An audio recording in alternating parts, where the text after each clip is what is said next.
উচ্চ মাধ্যমিক শ্রেণীর কেবিএম কলেজ দিনাজপুরের স্নেহের শিক্ষার্থীরা, অনলাইন ক্লাসে আবারও তোমাদের স্বাগতম।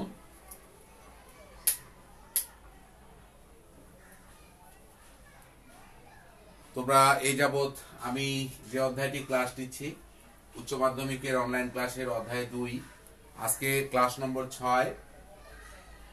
আমার সাথে তোমাদের ইতিমধ্যে পরিচয় হয়েছে। আমার নাম মোহাম্মদ জাহাঙ্গীর আলম, অর্থনীতি বিভাগ, বিভাগীয় প্রধান, অর্থনীতি বিভাগ, কেবিএম কলেজ দিনাজপুর। আমার মোবাইল নাম্বারও দেওয়া আছে। যে কোনো বইগত সমস্যা বা পড়তে বা বুঝতে কোনো সমস্যা হলে আমার কন্ট্যাক্ট নাম্বারে যোগাযোগ করবা।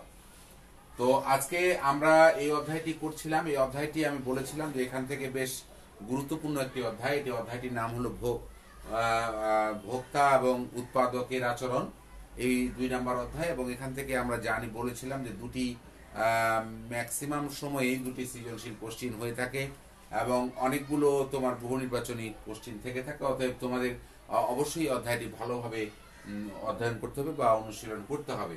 তো আজকে আমি অধ্যায় 2 এর যে ক্লাসটি এখন আমি দিচ্ছি, আমরা জানি যে অধ্যায় 2। আজকে আমরা চাহিদার যে অংশগুলো আমরা এর আগের ক্লাসে করেছিলাম। তোমরা যদি ক্লাসগুলো না করে থাকো তাহলে আমার ইয়েতে অবশ্যই তোমরা আমার ফেসবুক আইডিতে এবং এই যে আমাদের যে গ্রুপটি রয়েছে এইচএসসি ফার্স্ট ইয়ার সেকেন্ড ইয়ারের অনলাইন ক্লাসের যে আমাদের কেবিএম কলেজের গ্রুপটি রয়েছে, গ্রুপের পূর্বে ক্লাসগুলো লক্ষ্য করবে। 5 নাম্বার ক্লাস যেটি ছিল সেখানে তোমরা লক্ষ্য করলে অবশ্যই যা দেখবে যে সেখানে আমরা চাহিদার অনেকগুলো জিনিস করেছিলাম পরিপূরক দ্রব্য, পরিবর্তক দ্রব্য, চাহিদার স্থিতিস্থাপকতা, যোগানের স্থিতিস্থাপকতা, এবং সেখান থেকে আমরা চাহিদার যে আড়াআড়ি স্থিতিস্থাপকতা, এগুলো শেষ করেছিলাম। আজকে আমরা এই অধ্যায়ের যে জিনিসটি করব সেটি হলো যোগান। এরপরে আমরা বইয়ে তোমরা লক্ষ্য করবে, যারা বই কিনেছো অবশ্যই দেখবা SUPPLY, সাপ্লাই। আজকে আমরা এখানে যে অংশটি আলোচনা করব এই অধ্যায়ের, এখানে আমরা অনেকগুলো জিনিসে পর্যন্ত করেছি। ভোক্তার আচরণ যেহেতু প্রথমে করেছিলাম, উপযোগ, ক্রমহ্রাসমান প্রান্তিক উপযোগ বিধি, মোট উপযোগ, গড় উপযোগ, প্রান্তিক উপযোগ, এবং তারপরে আমরা এখান থেকে করেছিলাম ডিমান্ড অর্থাৎ চাহিদার আমরা রেখা অঙ্কন করেছি, চাহিদা বিধি, চাহিদার সংকোচন, সম্প্রসারণ, হ্রাস, বৃদ্ধি, এবং এরপরে আমরা স্থিতিস্থাপক, অস্থিতিস্থাপক চাহিদার স্থিতিস্থাপকতাগুলো করেছি। আজকে আমরা এখানে চলে যাব সাপ্লাই বা যোগান অংশটিতে। এরপরে আবার চাহিদা যোগান দিয়ে ভারসাম্য, অর্থাৎ এই অধ্যায়টি অনেক বড়। তবে ক্লাসগুলো ভালোভাবে ফলো করবে। যদি এগুলো ক্লাসগুলো কন্টিনিউয়াসলি তোমরা ভালোভাবে করো, আমার মনে হয় এই অধ্যায়ের যে কোনো জিনিস তোমাদের কাছে খুব সহজ হয়ে যাবে। তো আমরা আজকে করছি এখন যেটি আসছে সাপ্লাই, যোগান। এটি এমন একটি কথা, আমরা এই অধ্যায়টি এমন একটি অধ্যায় যে অধ্যায়ের প্রতিটি কথার সাথে আমরা ম্যাক্সিমাম সময় পরিচিত। যেমন দেখো, যারা বাসায় রয়েছো বা ঘরে থাকছো, তারা যোগান সম্পর্কিত কথাটি, সাপ্লাই কথাটি বারবার আমরা শুনেছি। অর্থনীতি যারা নেই তারাও কিন্তু এই যোগান কথাটির সাথে পরিচিত, কিন্তু যখন সংজ্ঞা যদি আমরা দিতে চাই বা ডেফিনেশন বলতে বলি, সেটি এক্স্যাক্টলি ডেফিনেশন কিন্তু যারা অর্থনীতি নয় তারা বলতে পারবে না। যারা অর্থনীতি রিলেটেড এবং অর্থনীতি যারা তোমরা পড়ছো তারা কিন্তু খুব সহজেই যোগানের সংজ্ঞাটি দিতে পারবে। তো আমরা আজকে প্রথমে এই কথাটি আসি, যোগান কি, হোয়াট ইজ সাপ্লাই। এটি আমরা বললামই যে এটির সাথে আমরা সম্পর্কিত যোগান কি। তো আমরা খুব সহজ কথায় যদি বলি যে একজন উৎপাদনকারী, যোগান কিন্তু দেয় উৎপাদনকারী, এখানে উৎপাদনের সাথে রিলেটেড। আমরা চাহিদাটা যখন করেছিলাম, তোমরা জানো যে চাহিদা ভোক্তার সাথে সম্পর্কিত, অর্থাৎ যিনি ভোগ করেন তার সাথে হলো চাহিদা সম্পর্কিত, কিন্তু যিনি উৎপাদন করেন তার সাথে যোগান সম্পর্কিত। হ্যাঁ, তো এখানে আমরা দেখছি যে চাহিদার সাথে হচ্ছে ভোক্তা সম্পর্কিত, আর উৎপাদনকারীর সাথে হচ্ছে তোমার হচ্ছে বিক্রেতা সম্পর্কিত।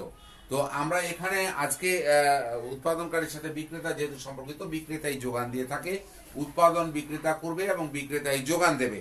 তো আমরা এখন যোগান কি যদি বলি, কোনো একটি নির্দিষ্ট সময়ে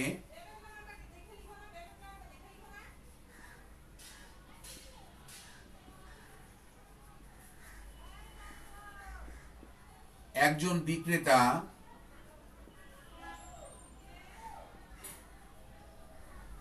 নির্দিষ্ট দামে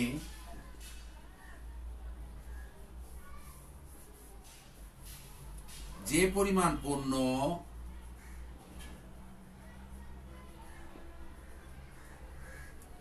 বিক্রয় করতে ইচ্ছুক থাকে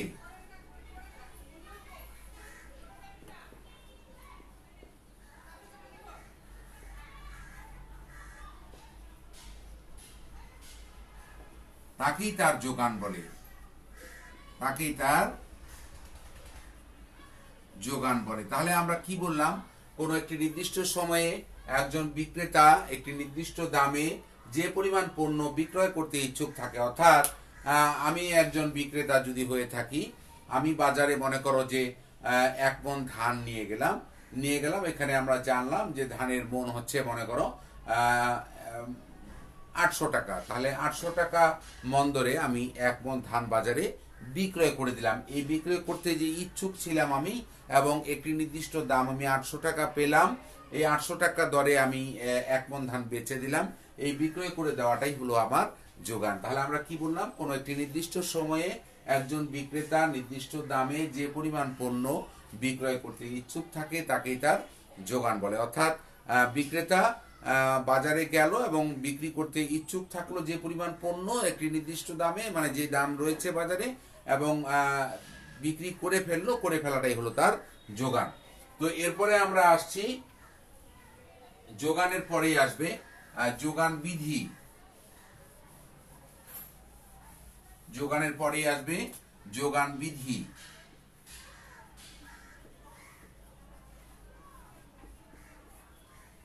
ইংরেজি হচ্ছে সাপ্লাই ল। আমরা এর পূর্বে চাহিদা যখন করেছিলাম, তোমরা দেখেছো আমরা চাহিদা বিধি করেছিলাম। চাহিদা বিধিতে আমরা দেখেছিলাম যে দামের সাথে চাহিদার সম্পর্কটি হলো বিপরীত, এবং বলেছিলাম যে অন্যান্য অবস্থা অপরিবর্তিত থেকে কোন দ্রব্যের দাম বাড়লে এর চাহিদা কমে এবং দাম কমলে এর চাহিদা বাড়ে। দাম এবং চাহিদার এইরূপ বিপরীতমুখী সম্পর্ককেই চাহিদা বিধি বলে। আমরা যখন যোগান করব, যোগানের সাথে কিন্তু, যোগান যেহেতু বিক্রেতা দেয় যোগান, তাহলে যোগানের সাথে কিন্তু দামের সম্পর্কটি আবার প্রত্যক্ষ বা সরাসরি। কেমন? অর্থাৎ দাম এবং যোগানের যে প্রত্যক্ষ বা সরাসরি সম্পর্ক, এই সম্পর্কটাই হলো যোগান বিধি। তো আমরা যোগান বিধিতে যখন আসবো, একই কথা আসবে, অন্যান্য অবস্থা অপরিবর্তিত থেকে কোন দ্রব্যের দাম বাড়লে এর যোগান বাড়ে এবং দাম কমলে এর যোগান কমে। এই দাম এবং যোগানের এই প্রত্যক্ষ বা সরাসরি সম্পর্ককেই যোগান বিধি বলে। তাহলে কি বলবো আমরা, দেখো, অন্যান্য অবস্থা অপরিবর্তিত থেকে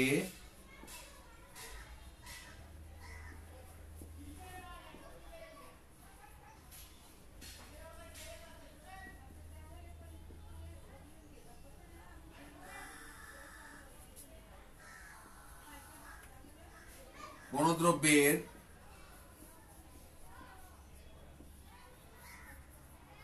দাম বাড়লে এর যোগান বাড়ে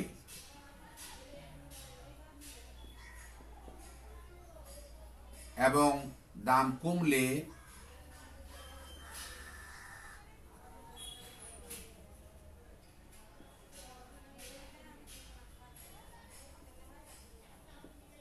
যোগান কমে। দাম ও যোগানের এইরূপ প্রত্যক্ষ বা সরাসরি সম্পর্ককেই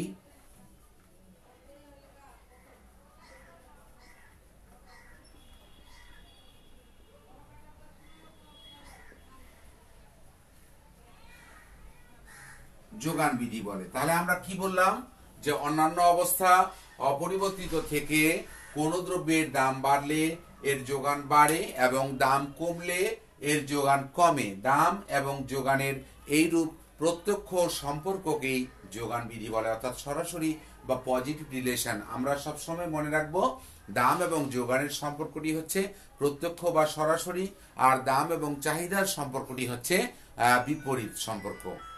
তো আমরা এখানে এখন যেটি করব সেটি হলো, যোগান বিধিতে আমরা দেখতে পাচ্ছি যে আমরা এখন যেটি আসব সেটি হলো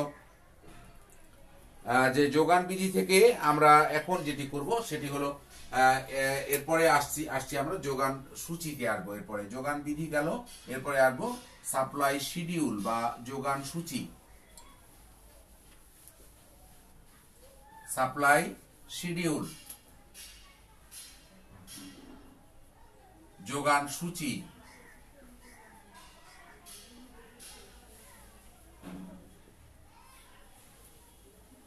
তো যোগান সূচিটি কি? সেটি হলো কি যে আমরা মনে রাখবো, সবসময় তোমরা মনে রাখবে যে দাম এবং যোগানের মধ্যে যে সম্পর্ক আমরা যোগান বিধিতে দেখালাম, এবং যোগান বিধি থেকে আমরা যোগান বিধিকে যখন তালিকা মাধ্যমে প্রকাশ করব তখন সেটাকে বলা হচ্ছে যোগান সূচি। অর্থাৎ যোগান বিধিকে যখন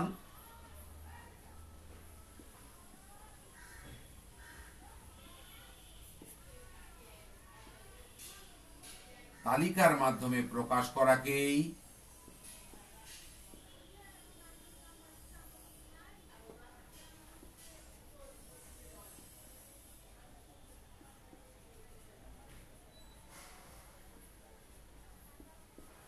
যোগান সূচি বলে। তাহলে আমরা কি দেখছি যে যোগান বিধিকে যখন আমরা তালিকার মাধ্যমে প্রকাশ করব তখন সেটিকে বলা হচ্ছে যোগান সূচি। এখন আমরা যদি যোগান সূচি দেখাতে যাই, কখনো যদি আমরা যোগান সূচি দেখাতে চাই, দেখাতে গেলে আমাদেরকে আগে যোগান সমীকরণ ধরে নিতে হবে। মনে করি যোগান সমীকরণ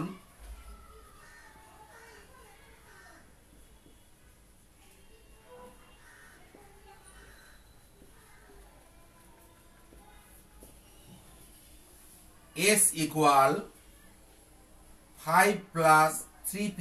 এখন আমরা এর পূর্বে আমরা চাহিদার সমীকরণ লিখেছিলাম, সেক্ষেত্রে আমরা লিখেছিলাম, মনে করো এটি যদি চাহিদার সমীকরণ হতে লিখতে যাও তাহলে এখানে d ইকুয়াল 5 মাইনাস 3p হবে। আমরা জেনেছিলাম যে প্রাইসের যে সহগটা, p এর যে সহগটা, s তে হলো, এখানে s হলো যোগান, p হলো দাম। তাহলে আমরা বলেছিলাম p তে হলো প্রাইস বা দাম।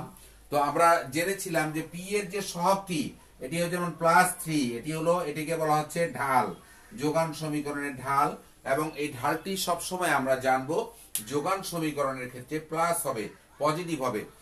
তুমি সংখ্যাগুলো যে কোনো নিতে পারো, অর্থাৎ এখানে আমরা 5 3 নিয়েছি, তুমি 100 200 300 400 যে কোনো যা মন চায় 10 20 30 40 যে কোনোটাই নিতে পারো। তবে অবশ্যই যে পি এর যে সহগটি রয়েছে, ঢালটি রয়েছে, এটি অবশ্যই প্লাস চিহ্ন বিশিষ্ট হবে, অর্থাৎ পজিটিভ হবে। কারণ আমরা জানি যে দাম এবং যোগানের যে সম্পর্ক, এই সম্পর্কটি হলো পজিটিভ বা ধনাত্মক সম্পর্ক। যেহেতু ধনাত্মক সম্পর্ক, তাই এই দামের যে সহগটি বা ঢালটি, অবশ্যই ঢালটি পজিটিভ হবে। তাহলে আমরা এখানে যা এটি আমরা অবশ্যই যোগান সমীকরণ দেখলেই আমরা চিনতে পারবো, কারণ যে এখানে 5 এর সামনে যদি মাইনাস থাকে নাথিং, এটি কোনো ব্যাপার নয়, থাকতেই পারে। কিন্তু সবসময় লক্ষ্য রাখবা যে পি এর যে সহগটা, প্রাইসের সহগটা যদি পজিটিভ হয় তাহলে সেটি হলো যোগান সমীকরণ, প্রাইসের সহগটা যদি নেগেটিভ হয় তাহলে সেটি হলো চাহিদার সমীকরণ। তো আমরা এখন এখান থেকে একটি জিনিস যোগান সমীকরণ পেয়ে গেলাম। এখন সমীকরণ থেকে আমরা সূচি বের করব। তাহলে সূচি বের করতে গেলে আমরা এই যে পি এর সূচি, এর আগেও চাহিদার সমীকরণে আমরা সূচি বের করেছিলাম, পি এর আমরা ইচ্ছে মতো মান ধরে নিব। যেমন মনে করি পি ইকুয়াল 1 হলে এস ইকুয়াল 5 প্লাস 3 ইন্টু 1, তাহলে 3 একে 3 5 3 8, এখানে আমরা বসাই দিচ্ছি মানগুলো। পি ইকুয়াল 2 হলে এস ইকুয়াল 5 প্লাস 3 ইন্টু 2, 3 দুগুণে 6 5 11। পি ইকুয়াল 3 হলে এস ইকুয়াল 5 প্লাস 3 ইন্টু 3, 3 3 9 5 14। আর পি ইকুয়াল 4 হলে এস ইকুয়াল 5 প্লাস 3 ইন্টু 4, 3 4 12 5 17। তাহলে এটি আমরা যখন তোমরা একটি তালিকা করে দিবে এখানে, যেমন করে এখানে তালিকা করে দিলে, এখানে হলো তালিকা লেখো, উপরে পি, নিচে এস। পি এর মানগুলো আমরা ধরেছি 1 2 3 এবং 4। এস এর মান পেয়েছি, 1 এ পেয়েছি 8, তারপরে 11 14 এবং 17। এই যে আমরা পি এর মানের দ্বারা একটি পি এর মান 1 ধরে পেয়েছি 8, 2 ধরে পেয়েছি 11, 3 ধরে পেয়েছি 14 এবং 4 ধরে পেয়েছি 17। এই যে পি এর মান দ্বারা যে এস এর মানগুলো পেলাম, এটি একটা সূচি বা তালিকার মাধ্যমে প্রকাশ করাটাই হচ্ছে যোগান সূচি। তাহলে আমরা যোগান সূচি কিভাবে করব? যখনই কখনো আমাদেরকে যোগান সূচি বের করতে হবে, অবশ্যই আমাদের কি করতে হবে, আগে আমাদের যোগান একটি সমীকরণ ধরে নিতে হবে। যদি সমীকরণ দেওয়া থাকে সেক্ষেত্রে কোনো কোশ্চিন, যেমন মনে করো এটি একটি কোশ্চিন বা উদ্দীপক থাকতে পারে, যোগান একটি সমীকরণ দিয়ে দিছে, দিয়ে এটি উদ্দীপক, এখান থেকে তোমাকে বিভিন্ন কোশ্চিন করেছে। তো এক্ষেত্রে আমাদেরকে সমীকরণ থেকে আগে এভাবে করে এই যে পি এর ইচ্ছে মতো মান ধরে, এস এর মান ইচ্ছে মতো মানে আমরা যে কোনো মানই ধরতে পারি। স্ট্যান্ডার্ড মাপ হচ্ছে 4টি, যদি ধরো বেস্ট, এরপরে 5টিও ধরতে পারো, 3টিও ধরতে পারো, তবে স্ট্যান্ডার্ড মাপ হচ্ছে 4টি ধরলে বেস্ট হবে। তো এখান থেকে আমরা পি এর মান ধরে এস এর মানগুলো বের করব, এবং বের করে যখন আমরা একটি তালিকার মাধ্যমে দেখাই দিব, সেটি হলো যোগান সূচি। এরপরে আমরা আসবো যোগান রেখা।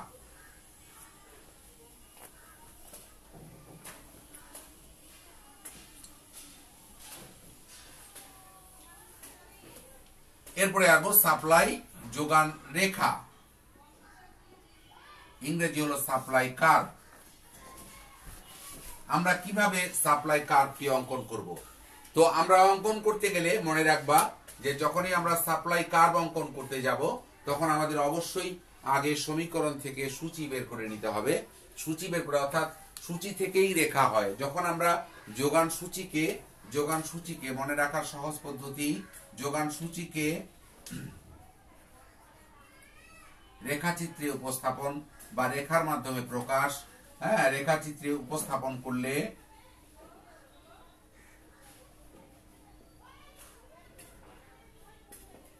তাকে যোগান রেখা বলে।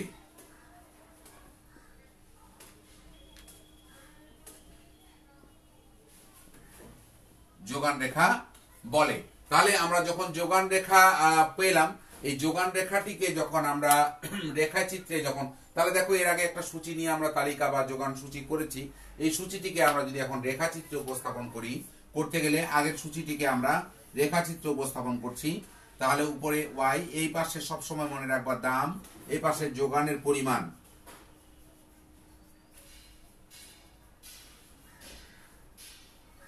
এটি হলো এক্স অক্ষ বা ভূমি অক্ষ বলা হচ্ছে এটাকে, ভূমি অক্ষ বা হরিজন্টাল এক্সিস, আর এটিকে বলা হচ্ছে লম্ব অক্ষ বা ভার্টিক্যাল এক্সিস। এই ভার্টিক্যাল এক্সিসে বা লম্ব অক্ষে আমরা ধরেছি দাম, এবং ভূমি অক্ষে যোগানের পরিমাণ। দাম রয়েছে 1 2 3 4, 1 2 3 4, এভাবে মাপ নিয়ে আমরা নিয়ে নিলাম, ঠিক মাপ 1 2 3 4। আর এখানে যোগান রয়েছে 8 11 14 এবং 17। তাহলে এভাবে যদি আমরা নেই, 8 একবারে নিব, কারণ পরবর্তীগুলো দেখো সমান এককে আছে, অর্থাৎ 8 থেকে 11 3, 11 থেকে 14 3, 14 থেকে 17 3।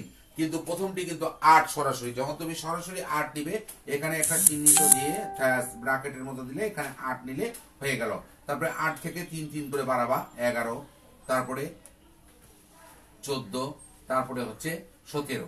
এভাবে আমরা করে নিলাম। এখন আমরা দেখব দাম যখন, দেখো দাম যখন 1 টাকা, দাম যখন 1 টাকা, তখন যোগানের পরিমাণ হচ্ছে, দাম যখন 1 টাকা তখন যোগানের পরিমাণ 8 ইউনিট।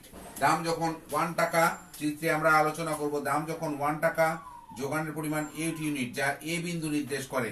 দাম যখন 1 টাকা যোগানের পরিমাণ 8 ইউনিট, যা এ বিন্দু নির্দেশ করে। দাম যখন 2 টাকা তখন যোগানের পরিমাণ 11 ইউনিট, যা বি বিন্দু নির্দেশ করে। দাম বেড়ে 3 টাকা হলে যোগানের পরিমাণ বেড়ে হয় 14 ইউনিট একক, যা সি বিন্দু নির্দেশ করে। দাম আরো বেড়ে 4 টাকা হলে যোগানের পরিমাণ বেড়ে হয় 17 ইউনিট, যা ডি বিন্দু নির্দেশ করে।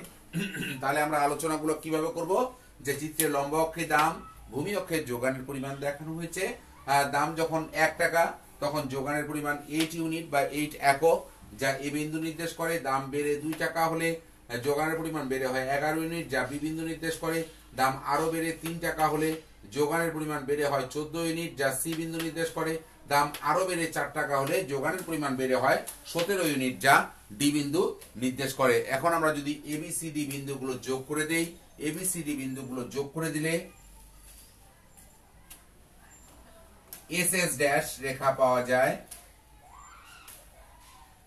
এই রেখাটি হচ্ছে যোগান রেখা। এবং আমরা বলেছিলাম যে যোগান রেখা, আমি এর আগেও বলেছিলাম যে চাহিদা রেখা হবে নিম্নগামী, যোগান রেখা হবে ঊর্ধ্বগামী। কারণ লক্ষ্য করো, দাম বাড়ছে, যোগানও বাড়ছে।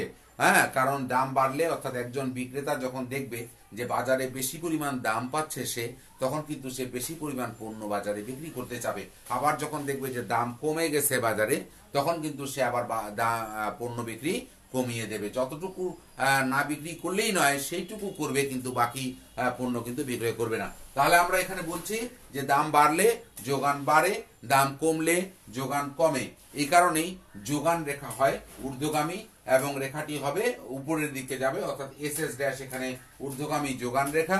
আর দাম আমরা চাহিদার ক্ষেত্রে দেখেছিলাম, দাম কমলে চাহিদা কম বাড়ে এবং দাম বাড়লে চাহিদা কমে। এই কারণে চাহিদা রেখাটা হয়েছিল নিম্নগামী। তাহলে যোগান রেখা হলো ঊর্ধ্বগামী। কেন ঊর্ধ্বগামী? মূল কারণে কিন্তু যোগান রেখা ঊর্ধ্বগামী হওয়ার মূল যে কারণ সেটি হলো দাম বাড়লে যোগান বাড়ে, দাম কমলে যোগান কমে। দাম এবং যোগানের মধ্যে পজিটিভ রিলেশনশিপ থাকার কারণে যোগান রেখাটি হচ্ছে ঊর্ধ্বগামী।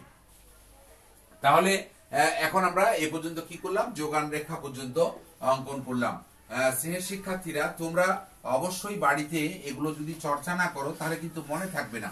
কারণ এই জিনিসগুলো চর্চার ব্যাপার, যত বেশি চর্চা করবা তত কিন্তু এগুলো মাথায় থাকবে তোমাদের। যখন এই চর্চা করবা না তখন অবশ্যই মাথায় থাকবে না। এরপরে যে জিনিসগুলো আসবে, আমরা তাহলে জানলাম যে যোগান বিধি, যোগান সূচি কিভাবে অঙ্কন করা যায়, এবং এরপরে যে জিনিসটি আসবে বাজার ভারসাম্য,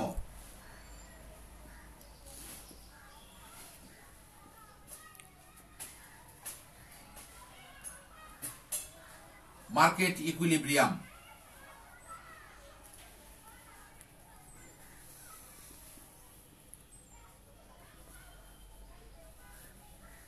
বাজার ভারসাম্য। তোমরা খুব সহজ একটি কথা, ভারসাম্য বা ইকুইলিব্রিয়াম, ইকুয়াস, কথাগুলো থেকে আসছে। ইকুইলিব্রিয়াম মিনস হচ্ছে, এখানে আমরা খুব সহজ করতে ভারসাম্য বলতেই সমতা বুঝায়, সমতা বা সমান সমান বুঝায়। অর্থাৎ মার্কেট ইকুইলিব্রিয়াম, বাজারের ভারসাম্য মানে বাজারের মধ্যে সমতা। তো বাজারে তো অনেকগুলো ক্রিয়া প্রতিক্রিয়া বা কাজকর্ম রয়েছে, তার মধ্যে বাজারের সবচেয়ে গুরুত্বপূর্ণ যে কাজগুলো সেটির মধ্যে একটি হলো ডিমান্ড, একটি হলো সাপ্লাই, মানে একটি হলো চাহিদা, একটি হলো যোগান। আমরা এটি অর্থনীতি, একজন অর্থনীতিবিদকে যখন অর্থনীতির সংজ্ঞা দিতে বলা হয়েছিল তখন কিন্তু খুব সহজ করে তিনি বলেছিলেন যে একটি তোতা পাখিকে যদি আমরা চাহিদা এবং যোগান সম্পর্কে শিখিয়ে দেই তবে সেও একটা অর্থনীতিবিদ হয়ে যাবে। অর্থাৎ অর্থনীতির মুখ্য আলোচনা বিষয়ই কিন্তু চাহিদা এবং যোগান। অর্থাৎ তোমরা যতগুলো পুস্তকের পরবর্তীতে ইকোনমিক্সের সাথে রিলেটেড পাবা, প্রতিটাতেই দেখবা যে চাহিদা যোগানের সম্পর্কে ধারণা থাকলে খুব সহজ হয়ে যায়। তো আমরা এখানে আসছি এখন ইকুইলিব্রিয়াম। তো বাজারে অনেকগুলো ক্রিয়া প্রতিক্রিয়া রয়েছে, তার মধ্যে গুরুত্বপূর্ণ যে ক্রিয়া প্রতিক্রিয়া, একটি হলো ডিমান্ড। ডিমান্ড করে হচ্ছে কারা? যারা ভোক্তা। অর্থাৎ আমি বাজারে থেকে কিনতে গিয়েছি, আমি একজন ভোক্তা এবং আমি কিন্তু চাহিদা করে থাকি। আর আরেকটি গ্রুপ রয়েছে বাজারে, সেটি হলো বিক্রেতা। বিক্রেতা হচ্ছে সেটি হলো কি, যিনি পণ্য বিক্রয় করে। অর্থাৎ একজন বিক্রি করতে গিয়েছে, একজন কিনতে গিয়েছে। আমি কিনতে গিয়েছি মানে আমি ভোক্তা, আর যিনি বিক্রি করতে গিয়েছেন তিনি হচ্ছেন বিক্রেতা। তো এই ভোক্তা এবং বিক্রেতার মধ্যে কানেক্টিভিটি রয়েছে। কেমন কি, যখন মনে করো যে আমি হয়তো বাজারে পণ্য এসেছে অনেক, কিন্তু ভোক্তার সংখ্যা কম, সেক্ষেত্রে কিন্তু এখানে একটি ঘাটতির সৃষ্টি হবে। আবার কখনো কখনো কার ঘাটতি হবে, অর্থাৎ বিক্রেতারা ক্ষতিগ্রস্ত হবে। আবার কখনো কখনো দেখবো বাজারে খুব পণ্যের সংখ্যা কম, কিন্তু সেই তুলনায় পণ্যের সংখ্যা কম কিন্তু সেই তুলনায় ভোক্তা অনেক বেশি। সেক্ষেত্রে কিন্তু বিক্রেতা যেটুকু বিক্রি করতে এনেছে সেক্ষেত্রে লাভবান, অর্থাৎ সমতা আসছে না। অর্থাৎ চাহিদা এবং যোগানের মধ্যে সমতা আসছে না। কিন্তু যখন বাজারে বিভিন্ন ক্রিয়া এবং প্রতিক্রিয়ার মাধ্যমে চাহিদা এবং যোগান পরস্পরের সমান হবে, তখন যে অবস্থাটার সৃষ্টি হয় তাকেই বলা হচ্ছে বাজার ভারসাম্য। অর্থাৎ বাজারে পণ্য যে পরিমাণ কিনতে এসেছে লোকজন, ঠিক সেই পরিমাণ পণ্য বাজারে এসেছে। এই দুইয়ের মধ্যে যখন সমতা আসবে, অর্থাৎ বাজারে যখন বিভিন্ন ক্রিয়া এবং প্রতিক্রিয়ার মাধ্যমে চাহিদা এবং যোগান পরস্পরের সমান হয়, তখন তাকে বাজার ভারসাম্য বলে। তাহলে আমরা বাজার ভারসাম্যের সংজ্ঞা জানলাম কি, যে বাজারে যখন বিভিন্ন ক্রিয়া এবং প্রতিক্রিয়ার মাধ্যমে বাজারে যখন বিভিন্ন ক্রিয়া এবং প্রতিক্রিয়ার মাধ্যমে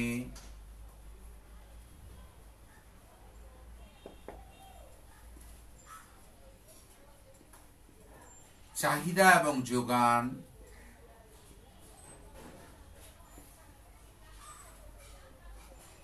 পরস্পরের সমান হয়,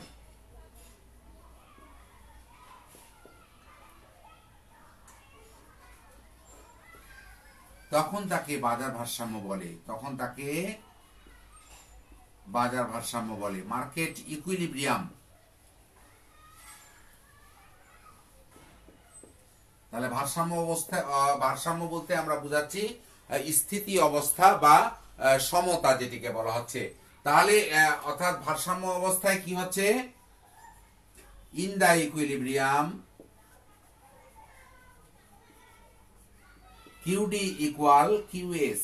QD মিনস হচ্ছে কোয়ান্টিটি অফ ডিমান্ড, আর QS হচ্ছে কোয়ান্টিটি অফ সাপ্লাই। এই চাহিদা এবং যোগান পরস্পরের সমান হবে যখন, তখন সেটিকে বলা হচ্ছে বাজার ভারসাম্য। এখন আমরা যখন চিত্রে আঁকবো বাজার ভারসাম্য, চিত্রে দেখাবো, তখন আমরা দেখি চিত্রে আঁকবো যখন বাজার ভারসাম্য, চিত্রে যখন বাজার ভারসাম্য দেখাবো, তখন কি হচ্ছে দেখো, এক পাশে চিত্রে লম্ব অক্ষে হচ্ছে দাম, আর এ পাশে হচ্ছে পরিমাণটা হচ্ছে চাহিদা এবং যোগান উভয়ের পরিমাণ। তো এখানে আমরা চাহিদা রেখা আমরা দেখেছি যে চাহিদা রেখা ডান দিকে নিম্নগামী হয়। আমরা একটি চাহিদা রেখা এঁকে দিলাম, ডিডি ড্যাশ একটি চাহিদা রেখা। আমরা বাজার ভারসাম্য বিশ্লেষণ করব যখন, যে চিত্রে লম্ব অক্ষে দাম, ওয়াই অক্ষে দাম, ভূমি অক্ষে এক্স অক্ষে হচ্ছে পরিমাণ দেখানো হয়েছে। ডিডি ড্যাশ একটি চাহিদা রেখা এবং আরেকটি নিব আমরা এসএস ড্যাশ একটি যোগান রেখা। এসএস ড্যাশ একটি ড্যাশ দিয়েছি আমরা, একটি যোগান রেখা। এরা পরস্পরকে কোন বিন্দুতে ছেদ করেছে, ই বিন্দুতে ছেদ করেছে। এখন এই ই বিন্দুকেই বাজার ভারসাম্য বিন্দু, বা ই বিন্দুতেই বাজার ভারসাম্য অর্জিত হয়েছে, বা ই বিন্দুকেই বাজার ভারসাম্য বিন্দু বলে। ই বিন্দু হতে আমরা যদি এ পাশে যাই, তাহলে এটুকু হলো ভারসাম্য দাম ওপি 0, এবং ই বিন্দু হতে যদি এ পাশে আসি, এটিকে বলা হচ্ছে ভারসাম্য পরিমাণ ও কিউ 0। তাহলে ভারসাম্য দাম হচ্ছে কি, ভারসাম্য অবস্থা হচ্ছে, ভারসাম্য বিন্দু হচ্ছে এখানে ই বিন্দুতে আমরা দেখেছি চাহিদা এবং যোগান পরস্পর, এটি চাহিদা রেখা, এটি যোগান রেখা, পরস্পরকে ই বিন্দুতে ছেদ করেছে। ই বিন্দু হলো ভারসাম্য বিন্দু, এবং ভারসাম্য দাম হচ্ছে ওপি 0, এবং ভারসাম্য পরিমাণ হচ্ছে ও কিউ 0। এই হচ্ছে আমাদের ব্যাখ্যা। তাহলে আমরা কি ব্যাখ্যা দিব, যে চিত্রে লম্ব অক্ষে দাম, ভূমি অক্ষে পরিমাণ দেখানো হয়েছে, ডিডি ড্যাশ একটি চাহিদা রেখা এবং এসএস ড্যাশ একটি যোগান রেখা। এরা পরস্পরকে ই বিন্দুতে ছেদ করেছে, অতএব ই বিন্দুকেই বাজার ভারসাম্য বিন্দু বলা হয়, এবং ই বিন্দু হতে ভারসাম্য দাম হচ্ছে ওপি 0, ভারসাম্য পরিমাণ হচ্ছে ও কিউ 0। এভাবে করে আমরা বাজার ভারসাম্য দেখাবো। এই বাজার ভারসাম্যের স্থানান্তর রয়েছে, প্রভাব রয়েছে বিভিন্ন, যেমন করের প্রভাব রয়েছে, কর আরোপ করলে একরকম হবে, ভর্তুকির প্রভাব রয়েছে।